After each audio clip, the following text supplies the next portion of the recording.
T V کی بین الاقوامی خبروں کے ساتھ میں ہوں نمرہ کنول۔ کینیڈین حکومت فلسطینیوں کے لیے اقوام متحدہ کی امدادی ایجنسی اونروا کے لیے فنڈنگ دوبارہ شروع کر رہی ہے۔ مزید جانیں گے اس رپورٹ میں۔ کینیڈین حکومت فلسطینیوں کے لیے اقوام متحدہ کی امدادی ایجنسی UNRWA کے لیے فنڈنگ دوبارہ شروع کر رہی ہے۔ میڈیا رپورٹس کے مطابق ایک سینئر سرکاری اہلکار نے بتایا ہے کہ اپریل میں $25 ملین کی طے شدہ ادائیگی کے ساتھ آگے بڑھنے کے علاوہ کینیڈا کے بین الاقوامی ترقی کے وزیر بھی نئی فنڈنگ کا اعلان کرنے کا ارادہ رکھتے ہیں۔ غزہ میں ایجنسی کے عملے کے کچھ ارکان کے خلاف اسرائیلی الزامات کے بعد متعدد سب سے بڑے عطیہ دہندگان نے کئی ہفتوں سے ادارے کی فنڈنگ معطل کر رکھی ہے، جس کے نتیجے میں یہ امدادی ادارہ کروڑوں ڈالر کی امداد سے محروم ہو گئی ہے۔ کینیڈا کی حکومت نے جنوری میں فنڈنگ روکنے کا اعلان کیا، جبکہ اسرائیل نے الزام لگایا کہ UNRWA کے 12 ملازمین 7 اکتوبر کو حماس اور ان سے منسلک گروپ اسلامک جہاد کے اسرائیل پر حملے میں کسی حد تک ملوث تھے۔ حکومتی ذرائع کا کہنا ہے کہ کینیڈا کے حکام کو اقوام متحدہ کی جانب سے الزامات کی جانچ پڑتال کی ایک عبوری رپورٹ موصول ہوئی ہے۔ ذرائع نے بتایا کہ اس معلومات کی بنیاد پر کینیڈا کی حکومت فنڈنگ دوبارہ شروع کرنے میں مطمئن ہے۔ اس سے قبل جمعے کو یورپی یونین نے کہا کہ وہ UNRWA کو 50 ملین یورو یعنی لگ بھگ $4.5 کروڑ کی امداد دے گی۔ یہ اعلان اس کے بعد کیا جب پناہ گزینوں کی ایجنسی یورپی یونین کے مقرر کردہ ماہرین کو شدت پسندوں کی شناخت کے لیے عملے کی اسکریننگ کے طریقہ کار کا آڈٹ کرنے کی اجازت دینے پر تیار ہو گئی۔ اسرائیل اور حماس جنگ نے غزہ کے 23 لاکھ فلسطینیوں کی 80% آبادی کو اپنے گھروں سے دربدر کر دیا ہے، اور اقوام متحدہ کے حکام کا کہنا ہے کہ محصور شہر تک رسائی محدود ہونے کی وجہ سے 1/4 آبادی فاقہ کشی میں مبتلا ہے۔ اقوام متحدہ کی ایجنسی جو UNRWA کے نام سے معروف ہے اور تقریباً 13,000 افراد اس کے ملازم ہیں، غزہ کے محصور شہر میں امداد، خوراک، پانی اور پناہ گاہ فراہم کرنے والا سب سے بڑا ادارہ ہے، لیکن اس وقت وہ مالیاتی تباہی کے دہانے تک پہنچ چکا ہے۔ وزیر اعظم جسٹن ٹروڈو اور کنگ چارلس نے کنگ چارلس سے کینسر کی تشخیص کے بعد پہلی بار بات کی ہے۔ مزید تفصیلات اس رپورٹ میں۔ وزیر اعظم جسٹن ٹروڈو اور کنگ چارلس نے بدھ کو کنگ کے کینسر کی تشخیص کے بعد پہلی بار بات کی۔ شاہی خاندان کا کہنا ہے کہ بادشاہ نے ویڈیو لنک کے ذریعے کینیڈا کے وزیر اعظم سے گفتگو کی۔ ٹروڈو نے دن کے آخر میں سوشل میڈیا پر پوسٹ کیا کہ آج صبح کنگ چارلس سون سے بات کر کے اچھا لگا۔ انہوں نے کہا کہ بادشاہ کو بتایا کہ کینیڈین انہیں اب اپنے خیالات میں رکھے ہوئے ہیں کیونکہ وہ کینسر کے علاج سے گزر رہے ہیں۔ بکنگم پیلس نے 1 ماہ قبل اعلان کیا تھا کہ بادشاہ کینسر کی غیر متعینہ شکل کے علاج کے دوران عوام کے سامنے آنے والے فرائض کو منسوخ کر رہا ہے۔ ٹروڈو نے کہا کہ انہوں نے اور بادشاہ نے کئی قومی اور عالمی مسائل کے بارے میں بات کی جو کینیڈینوں کے لیے اہم ہے اور ہم رابطے میں رہیں گے۔ برطانوی میڈیا نے دسمبر میں اطلاع دی تھی کہ بادشاہ اور ملکہ کیملا اس مئی میں کینیڈا کا دورہ کرنے کا ارادہ کر رہے ہیں، حالانکہ ان اطلاعات کی کبھی تصدیق نہ ہو سکی تھی۔ کینیڈا کی حکومت نے بادشاہ کی تشخیص کی خبروں کے بعد کہا کہ وہ شاہی دورے کی منصوبہ بندی نہیں کر رہی ہے۔ کنگ چارلس نے ستمبر 2022 میں تخت سنبھالنے کے بعد سے کینیڈا کا دورہ نہیں کیا، حالانکہ اس سے قبل انہوں نے پرنس آف ویلز کی حیثیت سے کینیڈا کے 16 سرکاری دورے کیے تھے۔ چین میں تقریباً 3 سال سے قید 2 کینیڈینوں میں سے ایک مائیکل سپیور نے کینیڈین حکومت کے ساتھ ایک قانونی معاملہ حل کر لیا ہے، جس کی ان کے وکیل نے بھی تصدیق کر دی ہے۔ مزید جانیں گے اس رپورٹ میں۔ چین میں تقریباً 3 سال سے قید 2 کینیڈینوں میں سے ایک مائیکل اسپیور نے کینیڈین حکومت کے ساتھ ایک قانونی معاملہ حل کر لیا ہے، جس کی ان کے وکیل نے بھی تصدیق کر دی ہے۔ اسپیور کے وکیل جان کے فلپس کا کہنا ہے کہ میں معذرت خواہ ہوں، لیکن میں صرف یہ کہنے کے قابل ہوں کہ ان کے موکل اور وفاقی حکومت کے درمیان قانونی لڑائی اب حل ہو چکی ہے۔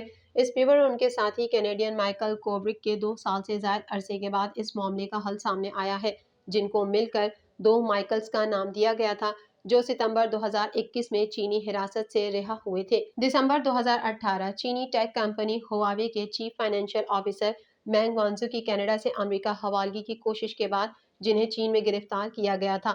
اسپیور کو مبینہ جاسوسی کے الزام میں گرفتار کیا گیا تھا۔ اس الزام کی حکومت کینیڈا نے تردید کی ہے اور اس کی اور کوبرک کی حراست کو غیر منصفانہ اور منمانی قرار دیا ہے۔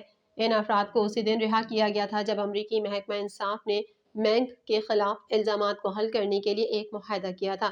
پچھلے سال کے آخر میں کینیڈا میں کہا گیا تھا کہ اسپیور نامعلوم ذرائع کا حوالہ دیتے ہوئے کینیڈا کی حکومت سے $ملٹی ملین کی تصفیہ طلب کر رہا ہے۔ اسپیور کی تصفیہ کی قیمت تقریباً $6 ملین ہے۔ قانونی معاملے کے حل کے حوالے سے تفصیلات نہیں بتائی گئی ہیں۔ گلوبل افیئرز کینیڈا کا کہنا ہے کہ وہ رازداری کے خدشات کی وجہ سے اسپیور کیس پر تبصرہ نہیں کرے گا۔ دونوں مائیکلز کی حراست غیر منصفانہ اور ناقابل قبول تھی۔ حوثیوں نے بحیرہ احمر میں مغربی ملک کے ایک جہاز کو میزائل حملے سے نشانہ بنایا، جس کے نتیجے میں ہلاکتوں کی تعداد 3 ہو گئی۔ مزید جانیں گے اس رپورٹ میں۔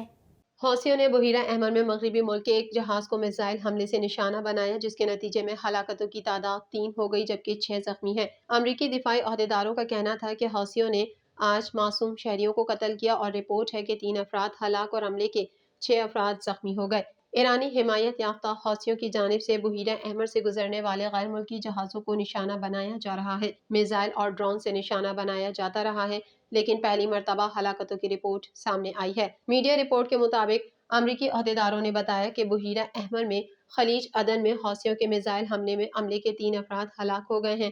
ان کا کہنا تھا کہ ان میں سے 2 حملوں میں مال بردار جہاز کو نشانہ بنایا گیا ہے اور تیسرا میزائل امریکی اہلکاروں نے مار گرایا تھا۔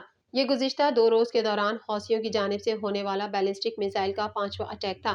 امریکی عہدیداروں نے بتایا کہ میزائل حملے سے بارباڈوس کا جہاز کو بڑا نقصان پہنچا۔ یہ حوثیوں کی جانب سے گزشتہ 2 روز کے دوران ہونے والا بیلسٹک میزائل کا 5واں حملہ ہے۔ برطانیہ کی میری ٹائم ٹریڈ آپریشنز ایجنسی نے بھی رپورٹ کیا ہے کہ بدھ کو ہونے والے حملے میں بارباڈوس کے بحری جہاز کو نشانہ بنایا گیا اور اس کے نتیجے میں نقصان پہنچا ہے، تاہم حملے کے حوالے سے تفصیلات نہیں بتائیں۔ واضح رہے کہ اسرائیل کی جانب سے فلسطینی مسلمانوں کے قتل کا سلسلہ جاری ہے، جس کے رد عمل میں حوثیوں کی جانب سے بحیرہ احمر سے گزرنے والے غیر ملکی جہازوں کو ٹارگٹ کیا جا رہا ہے۔